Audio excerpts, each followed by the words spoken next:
네, 소개받은 정병엽입니다.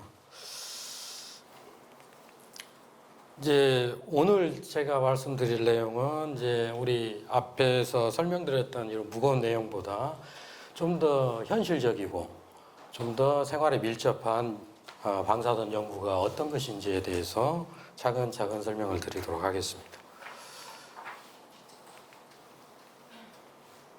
저희 연구소는 이제 올해 19년이 됐고요. 정읍에 위치하고 있고, 왜 우리 연구소가 만들어졌냐? 원자력 에너지가 저희가 50년 만에 전 세계에서 유일하게 자립을 한 대단한 나라입니다. 그럼에도 불구하고 원자력의 양대 축이라고 하는 원자력 에너지 부분과 방사선 기술이 보통 이제 이렇게 나누어지는데요.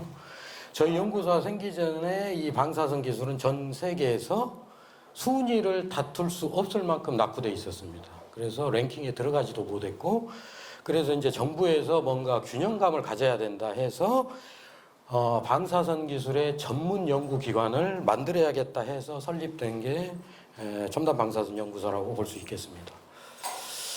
이 사진을 제가 굉장히 좋아합니다.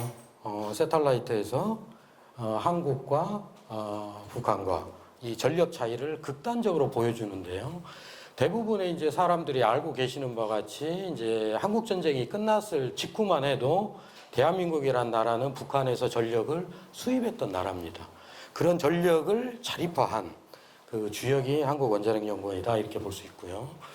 그래서 이제 이 상대적으로 낙후되어 있던 이 방사선 연구의 기초 이론은 뭐냐?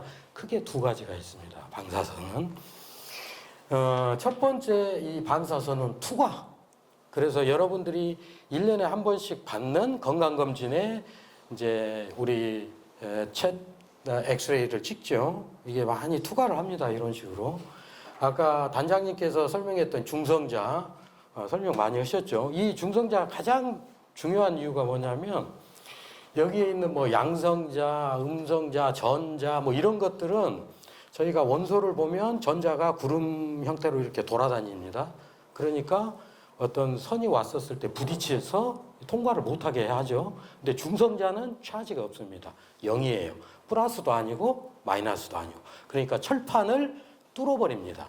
철판을 뚫었어. 그래서 그 특징이 굉장히 중요합니다. 이 중성자라는 게. 이런 어떤 투과력에 대한 강력함이 방사선에 있다. 두 번째는 활성산소를 몽땅 만듭니다. 그럼 이 활성산소가 뭐냐? 말에서 나타내는 의미같이 산소가 활성화되어 있는 놈입니다. 그러면 이 활성화된 산소를 누가 만드냐? 방사선이 만드는 거죠. 그래서 여러분 주위에 운동선수들, 그 다음에 육체노동을 많이 하시는 분들이 노화가 굉장히 빨리 옵니다. 그 이유가 뭐냐면 육체노동을 하면서 이 활성산소가 필요 이상 많이 만들어지기 때문에 그 활성산소가 세포를 죽이게 되면서 이 노화가 촉진이 됩니다. 그래서 대부분 운동선수들이 많이 늙어 보이시죠. UV, 햇볕 많이 받는 이런 게 전부 활성산소가 필요 이상으로 많이 생성이 되면서 세포가 죽기 때문에 일어난다. 그러면 이 나쁜 것을 많이 생산하는 이 방사선이 왜 좋냐? 이 활성산소를 나쁜 쪽으로 사용을 하면 안 좋은데 좋은 쪽으로 사용을 하는 그런 연구를 저희가 하고 있다 이렇게 보시면 되겠습니다. 그래서 저희 연구소는 대전에 헤드쿼터가 있죠. 저희 연구소는 정읍에 있습니다. 그래서 저희가 이제 이런 어떤 여러 가지 회의를 통해서 2005년에 이제 정식적으로 이사의 승인을 받아서 2006년에 전라북도 정읍시에 개소를 하게 되고요. 저희는 이제 3부 3실 2팀 이렇게 돼 있습니다. 그래서 정규 직원이 한 110명 정도 되고요.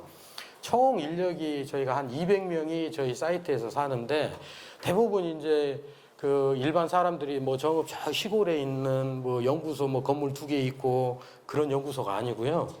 11만 2천 평의 건물이 28개가 있는 명실상부한 대한민국의 방사선 연구의 중심이다 이렇게 보시면 되겠습니다. 그래서 저희 연구소는 국내보다 국제적으로 명성이 더 높고 굉장히 활발한 연구들을 하고 있습니다. 그래서 뭐 이런 연구들을 하고 있고 이런 건물들이 있습니다. 근데 이제 여기서 보시면 저희 연구소의 역사죠. 저희가 2012년도에 국제원자력기구 IAEA에서 국제협력센터 지정을 처음 받는데요. 연달아 3번 2012년, 2017년, 2022년 3번 연속 이렇게 국제협력기관으로 지정을 받는데 대한민국에서는 저희 기관이 유일합니다. 그래서 아마 내년에 4번째 지정을 받을 걸로 저희가 기대를 하고 있습니다. 그래서 저희는 타이틀에서 보듯이 돈을 많이 버는 연구소입니다. 그래서 저 시골에 저희가 건물을 이렇게 지었죠. 이렇게 지었는데 이 건물이 정읍시하고 도에서 전액 돈을 대가지고 만들어준 건물인데 여기에 들어갈 수 있는 기업이 16개가 들어가 있는데 지금 현재 16개가 전부 꽉 차 있습니다. 그리고 한 3개, 4개 기업이 입주를 대기하고 있습니다. 그럼 이 시골에 뭐 한다고 이런 스타트업 공간에 이렇게 많이 있냐? 전주도 텅텅 비고 있는데 이제 저희는 방사선을 집중적으로 연구하는 연구소이기 때문에 방사선 관련된 시설이 집적화되어 있다. 그래서 이런 관련된 기관들이 많이 들어오고 있습니다.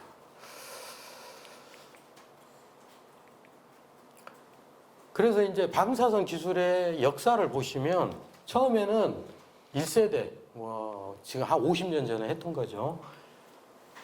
이 방사선 기술에 가장 많이 사용된 게 뭐냐면 전선 가교, 타이어 가교 이런 게 있습니다. 전선 가교가 뭐냐면 전선에다 방사선을 조이면 전선 가교 방사선이 되는 거예요. 근데 이게 왜 좋냐?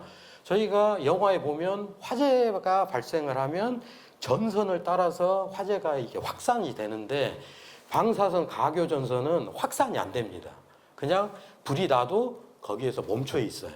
그리고 이제 방사선 타이어 이것은 뭐냐면 타이어의 방사선을 조사하면 탄소 밀도가 높아져가지고 마모가 안 돼요. 그래서 지금도 돈을 많이 벌고 있어요. 금호 타이어, 대한전선, LS전선 지금도 돈을 많이 벌고 있습니다. 그게 대표적인 1세대 방사선 기술 단순 조사, 레디에이션 테크놀로지 저희가 부르는데 그런 것이 있고요. 두 번째 저희가 융합 기술을 개발을 했는데 이게 뭐냐면 이 단순 방사선 조사 기술에 여러 가지 다양한 분야의 과학기술 접목을 했는데 별로 재미를 못 봤습니다.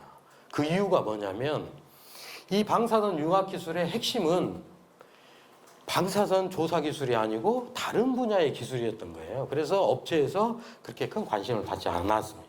그래서 저희가 작년부터 무슨 생각을 하냐.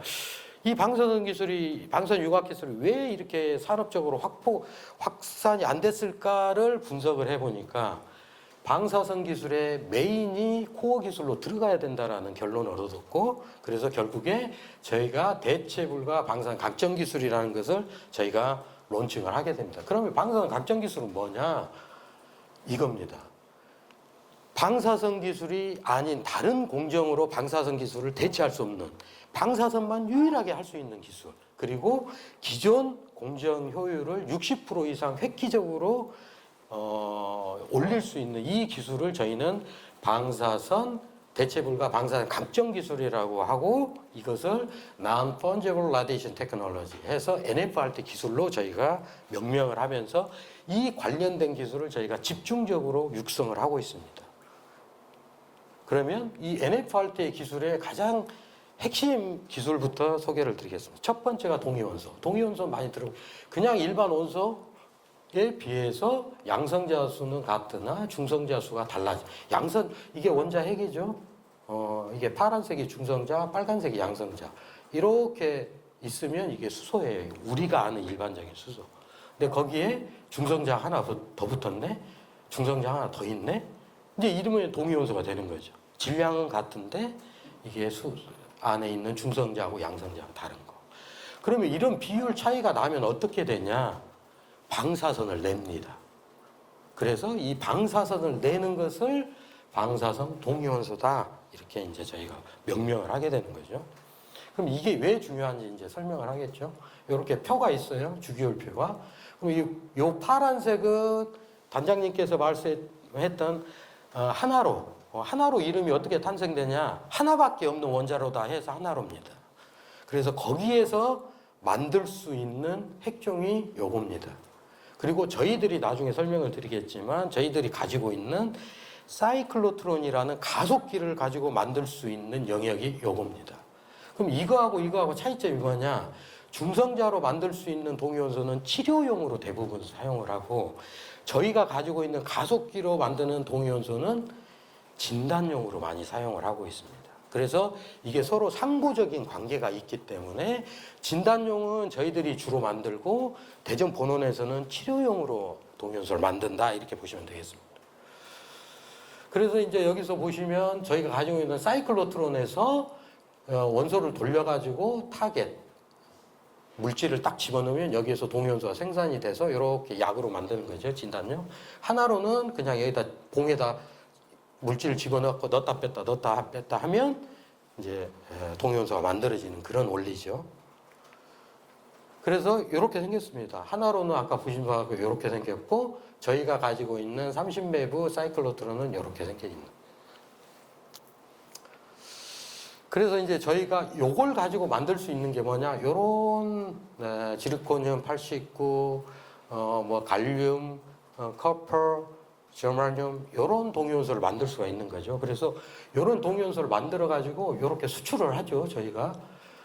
특이한 게 이제 저희가 22년도에 이제 지르코늄 89하고 저마늄 68을 미국하고 남아공에 수출을 했어요. 금액은 뭐 한 5천만 원밖에 안 되지만, 어떻게 보면 저희 입장에서 보면 G1이라고 하는 미국이란 나라에 저희의 동위원소를 수출을 했다. 그래서 지금 이제 저희가 이제 동남아시아 국가에 이제 계속 이게 요청이 많이 들어와서, 수출 요청이 많이 들어와서 열심히 이제 만들고 있습니다.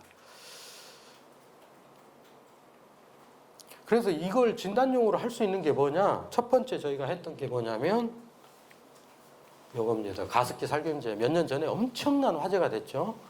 이제 그 가습기 살균제에다가 이렇게 동위원소 붙여가지고, 이게 가습기 살균제죠. 그 독에 붙여가지고 이렇게 봤더니 어디에 많이 잔류를 하냐? 폐에 몽땅 해서 아이들이 죽었구나. 그것을 처음으로 과학적으로 밝혀가지고 저희가 이제 KBS 메인 헤드라인에 이제 됐고요. 두 번째로 여기에 이제 아이오다인 125 동위원소를 이 파인더스트라고 하는 미세먼지에 붙여가지고 또 이렇게 동물에서 관찰을 한 거죠. 관찰을 해보니까 폐에 60% 잔류를 했다 해서 JTBC의 메인 헤드라인에 이렇게 소개가 된 뭐 그런 경험도 있습니다. 그래서 이런 쪽으로 진단용으로 사용하는 것을 많이 쓰고요. 그 다음에 이제 방사선을 가지고 기존에 뭐 독성이 높은 어떤 신약을 방사선을 쪼이면 구조가 변해서 독성이 푹 이렇게 80% 죽고 효능은 20%밖에 안 주어서 이제 새로운 어떤 신약을 개발을 할 수 있다. 이게 실제적으로 연구가 굉장히 많이 돼 있습니다, 저희 연구소에서. 그래서 여기 끝으로 이렇게 보시면 이렇게 이 구조가 잘 안 보이시겠지만 여기에다 방사선 쪼이면 이렇게 됩니다. 그러면 얘는 얼마냐면 그람당 550원인데 이렇게 바뀌면 그람당 11만 원이 되는 거죠. 어마어마한 부가가치를 만들 수 있는 어떤 새로운 기술을 저희들이 지금 개발을 하고 있다. 그리고 이제 백신도 저희가 굉장히 많이 만들고 있습니다. 이 백신을 설명을 하면 시간이 너무 많이 걸리기 때문에 사독 백신, 죽은 킬링 백신이라고 하죠. 살아있는 백신, 생균 백신, 단위 백신, 이제 모더나 이런 데서 만든 코로나19 그런 연구를 저희들이 하고 있습니다. 전 세계에서 지금 사독 백신이 차지하는 퍼센테이지가 70%, 생균 백신은 20%, 단위 백신은 10%. 이거에 비해서 생균 백신은 사독 백신에 비해서 10배가 비싸고 이것은 1000배가 비쌉니다. 그래서 이게 방사선으로 저희가 처리를 해서 다 만들 수 있다. 이렇게 간단히 설명을 드리고요. 그래서 이런 어떤 백신 효능에 저희가 인정을 받아가지고 국제 원자력기구 IAEA에서 주관하는 조디악 키 프로그램이라고 있습니다. 이게 뭐냐면 각 대륙별로 수의 전염병이 어떻게 발병되는 예측을 해가지고 멤버 스테이트 회원국들한테 정보를 제공하고 싶은데 그 카운터파트로 저희가 선정이 돼가지고 이제 저희가 정보를 주면 IAEA에서 대륙별로 그 정보를 수집을 해서 이제 분석을 하겠죠. 그래서 2025년도 아프리카 대륙에서는 어떤 수의 전염병이 창궐할 가능성이 높다라는 것을 회원국들한테 이렇게 전해주는 그 프로젝트를 진행을 하고 있는데 저희 연구소가 아시아에서 대표 선수로 이제 카운터파트로 참석을 하고 있다 이렇게 보시면 되고 이제 기존에 옛날부터 해왔던 육종도 저희가 대마 육종도 하고 있고 이런 캐나프 육종도 많이 하고 있습니다. 캐나프 육종을 예를 설명드리면 얘가 1년에 7m씩 자라는 속성형 목본형 초본류인데요. 이게 자동차 내장재에 많이 쓰이죠. 특히 도요다에서. 근데 이걸 이제 저희도 연구를 하려고 갖고 왔더니 1년에 7m 자라죠. 근데 문제가 뭐냐? 쭉정이 우리가 일명 말하는 쭉정이 열매는 맺히는데 안에 열매가 없어요. 그냥 껍데기만 이렇게 있는 베이컨트가 된 거죠. 그걸 저희가 방사선 육종을 통해서 종자가 결실이 되는 뭐 적봉 이런 어떤 완대 이런 품종을 개발을 해서 지금은 저희가 국내에서 재배를 할 수 있다. 이런 연구를 하고 있고요. 그 다음에 이제 이런 투과력이 방사선이 있다 보니까 이걸 가지고 뭘 할 수가 있냐. 일단 목본형 어떤 이런 그 다음에 종이로 만든 문화재. 이 곰팡이 한번 피면 이거 처리 방법이 없습니다. 약품 처리하면 글씨가 없어져 버리고 천 같은 게 약품 처리해버리면 혼중 처리해버리면 색깔 변하고 그러니까 결국에 이게 어떤 물에 습기에 이런 거에 오염이 됐을 문화재는 전부 방사선으로 처리할 수밖에 없다. 그래서 무엇을 하고 있냐? 문화재청하고 지금 국가유산청이죠. 거기하고 저희 연구소하고 국가 SOP 표준 절차도를 만들고 있습니다. 방사선을 어떻게 처리를 해야 되냐? 책에다는 몇 그레이를 조사를 해야 되고 옷에다는 몇 그레이를 처리를 해야 되고 이런 것들을 연구를 하고 있고 이제 그런 연구를 막 하다 보니까 산림청에서 또 연락이 오죠. 그게 왜 오냐? 소나무 재선충에 현재 대한민국의 법은 재선충이 딱 발병을 하면 직경 300m 있는 모든 소나무를 다 벌목을 합니다. 그리고 그걸 조각내가지고 강산을 처리해서 오랫동안 묵혀가지고 처리를 하는데 1년에 600억, 700억 정도 예산을 쓰는데 그것을 저희가 방사선 조사를 하면 목재를 그대로 투과를 해버리면서 그 안에 있는 벌레들을 다 죽입니다. 그럼 기존에 훈중 처리를 하면 되지 않느냐? 훈중 처리하면 다 죽어요. 문제가 뭐냐? 알이 안 죽어요, 알이. 달걀 같은 경우 보면은 이게 껍데기가 있으니까 아무리 화학 훈중을 해도 벌레는 죽는데 알이 안 죽어서 그 다음에 또 부화를 해가지고 난리가 납니다. 근데 방사선은 투과를 다 해버리기 때문에 그 알에 있는 RNA, DNA를 다 부숴버립니다. 그래서 지금 산림청에서 저희하고 굉장히 열심히 연구를 하고 있다. 이런 연구를 하고 있고요.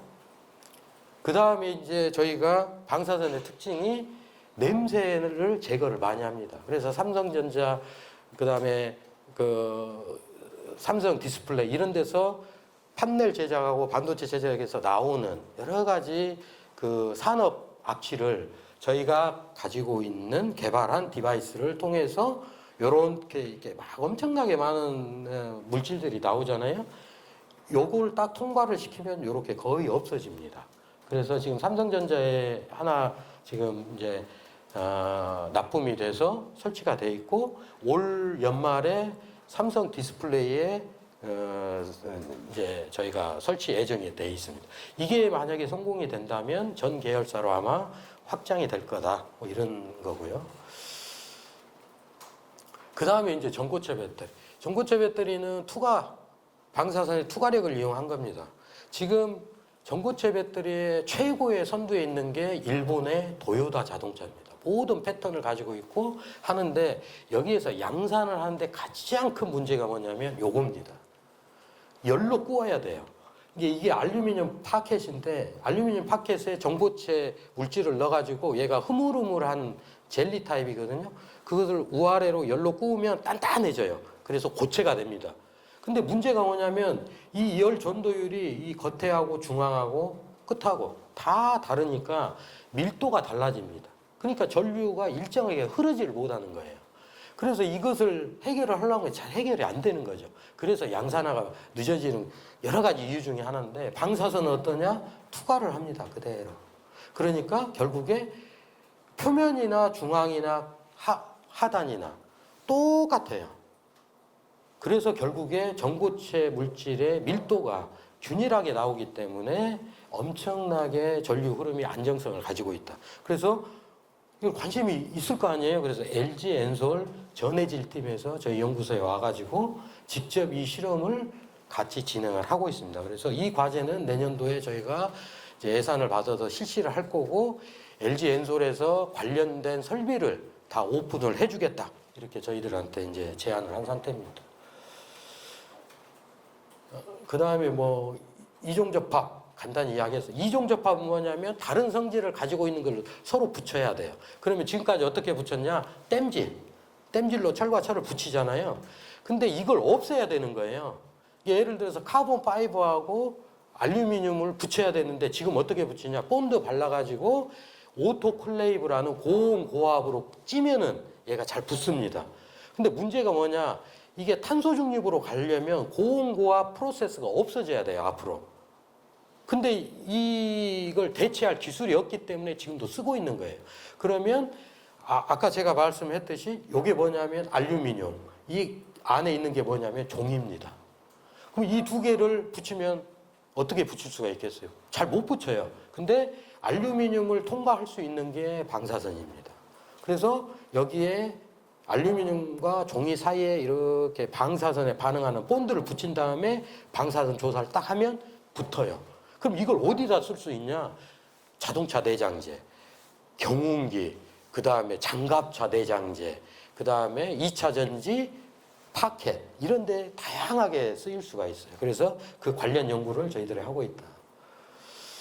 그런 컨테이너 검색기 저희가 이제 공항에 많이 기자분들 가시면 앞으로 나란히 양팔 벌려 올리세요. 다 엑스레이로 이렇게 측정을 하는 거죠. 엑스레이로 뭘 볼 수 있냐? 형태를 볼 수가 있어요. 네모난 거, 동그란 거, 몸 형태. 그러면 그 네모난 도시락에 뭐가 들어있는지 모르잖아요. 근데 그 네모난 도시락에 화약이 있는지 또는 마약이 있는지 어떻게 하냐? 엑스레이 대신에 중성자 소스를 컨비네이션으로 하면 중성자로는 그 안에 있는 내용물을 알 수가 있고 X선으로는 그 껍데기를 알 수가 있습니다. 그러면 여기에 마약이 있구나. 이것을 저희들이 개발을 하고 있습니다. 그럼 이거 어디다 많이 쓸까요? 지뢰탐지. 어디다 많이 쓸까요? 여기 앞에 있지만 용산에 경비하는 경호처, 그 다음에 군인 이런 데서 많이 쓸 수가 있습니다. 그래서 이런 일들을 하고 있고요. 그 다음에 아주 중요한 내방사선 반도체. 윤석열 정부의 가장 핵심이 우주입니다. 근데 우주는 우리가 대기권을 나가면 바로 대기권 밖에 우주는 뭘로 다 채워져 있냐? 전부 방사선으로 채워져 있습니다. 이게 핵점이 딱 폭발을 하면 뭐가 생기냐? 양성자가 생깁니다. 그래서 심우주라고 해서 저 그 태양하고 가까운 데는 양성자가 몽딱 있어요. 그럼 그 양성자가 막 반응을 해가지고 나오면 중성자, 감마, 전자 이런 것들이 계속 이렇게 흘러 들어옵니다. 그래서 전기차 급발진 나오고 차가 가다가 쓰고 이런 게 저희들은 어떻게 주장을 하냐면 우주에서 내려오는 중성자가 그 전기차에 있는 반도체의 핵심 부분을 딱 때려버리면 오류가 순간적으로 납니다. 1010 해야 반도체인데 0011 이렇게 돼버립니다. 그래서 급발진을 하거나 또는 스르르 가다가 자동차가 멈추는 경우가 많아요. 근데 현대 서비스 가면 아무 이상이 없어요. 근데 순간적으로 그게 중성자 서너 개 맞아버리면 바로 오작동이 일어난다. 그러면 이게 넓히면 어떻게 되겠어요? 새텔라이트 우주로 보내면 거기 전부 방사선에 노출돼 있어요. 그러면 그 새텔라이트의 핵심 반도체가 방사선 공격을 맞으면 오작동. 대륙간 탄도미사일 날렸는데 거기서 순간적으로 잘못 맞으면 오작동. 그래서 내방사선 반도체 엄청 중요한데 100% 수입을 합니다, 지금. 그래서 세트라가이가 UAE에 이렇게 수출을 하는 그 모든 그 핵심 내방사선 반도체는 100% 수입. 그래서 이것을 빨리 기술 자립을 해야 된다. 왜 그러냐면 이 내방사선 반도체가 우리가 CPU 많이 쓰시잖아요. 컴퓨터 CPU가 50만 원 정도면 사는데 이건 얼마냐? 1억 2천입니다. 내방사선. 근데 안 팔아요, 잘. 군사용으로는. 그래서 이걸 빨리 기술 자립을 하겠다. 근데 이걸 왜 개발을 안 했냐? 수요가 너무 적죠. 중요도는 있으니까. 근데 결국에 국가출연연구소가 중심이 돼서 할 수밖에 없다 이런 생각을 하고 있고요. 그 다음에 아까 말했던 이런 어떤 방사선 시각화, 지뢰 탐지 이런 데 활용을 할 수 있다. 그래서 결론은 뭐냐면 저희들이 이런 1세대 전통적인 산업군을 신규 대체불가 산업군으로 생태계를 바꾸는데 우리 연구소가 주역을 하겠다. 이게 이제 저희 연구소의 아주 큰 비전이라고 보시면 되겠습니다. 그래서 그럼 이런 연구를 해가지고 정말 뭐가 돈을 많이 벌었습니까? 네, 많이 벌었죠. 첫 번째 연구소 기업 콜마 B&H 엄청 유명하잖아요. 대한민국 제1호 연구소 기업이 저희 연구소에서 만들어진 거고 연구소 기업이란 낱말도 저희가 만들었습니다. 그래서 지금은 한 2,000개 정도 되지만 이때 콜마 B&H 해가지고 코스닥 상장을 해서 1조 900억 마켓 밸류를 받아서 저희 연구소가 그 당시 밸류로 따지면 거의 2천억 가까이 받게 되죠. 그러면 그 반절을 연구원이 받게 돼서 스타 과학자들이 탄생을 해서 어떤 분은 150억도 받고 어떤 분은 100억도 받고 지금도 매출액이 한 8천억 정도 되는 이제 명실상부한 중견기업으로 이제 성장을 했죠. 그게 대한민국 연구소 기업 제1호다. 한국원자력연구원이 이때 20년 전에 연구소 기업을 만들어갖고 20년이 지났는데 몇 개를 만들었을까요? 딱 10개 만들었습니다. 그 정도로 안 만들어줘요, 저희 연구원.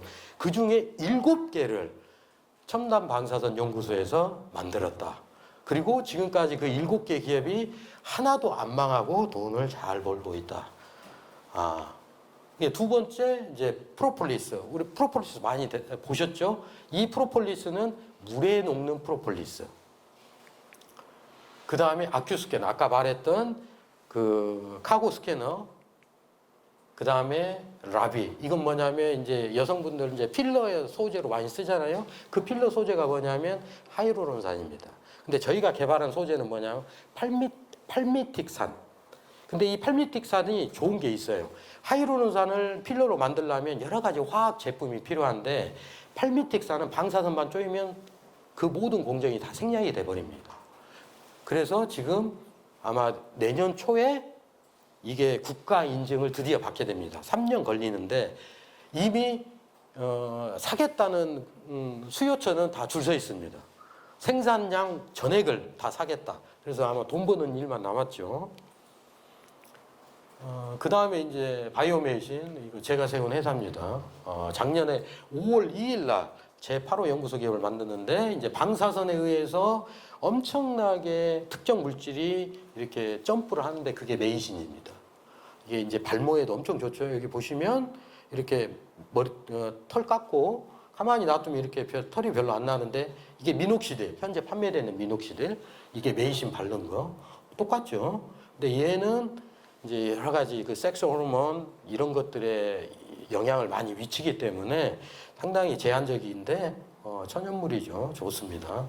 그래서 작년에 5월 2일 날 했는데 작년에 6개월 만에 20억 4천 매출 올렸고 올 상반기에 25억 8천 부가가치세 명세서를 딱 보여주시더라고요. 그래서 거짓말이 아니다. 그래서 엄청나게 지금 뜨고 있는 스타트업 중에 하나다. 그 다음에 헤븐코리아 딱 보면 페인트죠. 이 페인트가 뭐냐면 방사선을 차단을 할 수 있는 페인트입니다. 국내에서 유일하게 라돈을 차단할 수 있는 라돈 페인트를 생산하는 회사. 그럼 라돈이 뭐냐? 라돈은 우라늄이 붕괴되면서 나오는 물질이죠. 근데 얘가 왜 그러면 우리나라에 라돈이 많이 나오냐? 우리나라는 화강암이 많습니다. 다 아시잖아요. 그래서 골재, 아파트 건설의 모든 곳에 화강암을 쓰는데 이 화강암이 우라늄을 몽땅 가지고 있어요. 그러니까 이 우라늄이 시간이 지나면 붕괴가 되면서 나오는 게 라돈이에요. 그래서 그 라돈을 딱 차단하는 페인트를 저희가 개발을 한 거죠. 대박 조짐이 있습니다. 그래서 지금 현재 라돈 페인트는 전량 독일 같은 데서 수입을 하고 있는데 독일에서 나오는 라돈 페인트의 차단율이 60% 정도 됩니다. 근데 저희들이 이 헤븐코리아에서 개발을 한 게 한 90% 정도 차단율이 나오고 있어 월등히 경쟁력이 있다. 이렇게 보시면 되겠습니다. 그리고 이제 마지막은 아까 그 삼성전자에 납품했던 그 저에너지 가속기. 요거 GPS 10호입니다. 그래서 이거 요렇게 생겼어요. 조그만하게 생겨가지고 이것을 이제 지금 현재 10호 연구소 기업으로 돼 있고, 마지막으로 저희 연구소 들어오면 나가실 때 이 문구를 볼 수가 있습니다. Dream Possibilities. 제가 제 인생의 모토로 삼고 있는, 항상 인생을 살 때 가능성에 깃들어 살자. 뭐 이 제 인생의 모토로 제 연구소에 딱 적어놓고 살고 있습니다. 그래서 경청해 주셔서 대단히 감사드립니다.